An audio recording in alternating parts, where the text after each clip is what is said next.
Alors d'autres menaces pèsent sur le monde du sport. Il y a le racisme, l'homophobie et la radicalisation. Cette menace notamment est étayée dans un livre édifiant intitulé Le Livre Noir sur le sport de Patrick Caram et Magali Lacroze. En tant que ministre des Sports et ancienne évidemment grande sportive, vous découvrez l'ampleur du phénomène de radicalisation.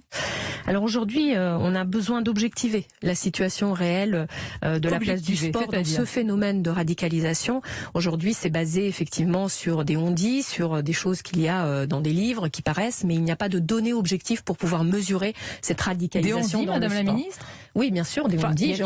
J'ai entendu même qu'il y avait la moitié de l'équipe de France qui, semblerait-il, était fichée S. J'ai entendu de la part de la bouche de certains qui disaient ça. Évidemment, tout ça, un sénateur,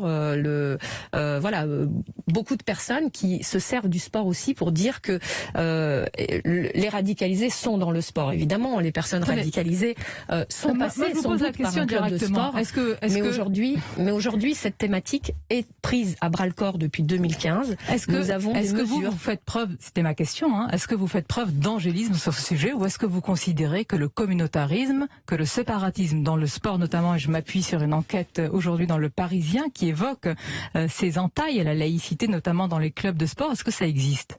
Bien sûr, je ne vais pas nier le fait que ça existe. Ça existe dans certains clubs. Maintenant, nous faisons tout ce que nous pouvons et nous allons faire encore plus. Nous avons aujourd'hui 250 référents citoyenneté, laïcité, lutte contre le séparatisme à qui on peut faire remonter les signalements, qui nous les remontent.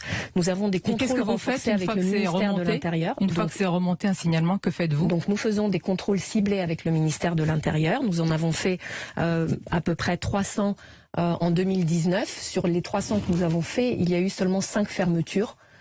Et les 5 fermetures n'étaient pas expressément dues à la radicalisation.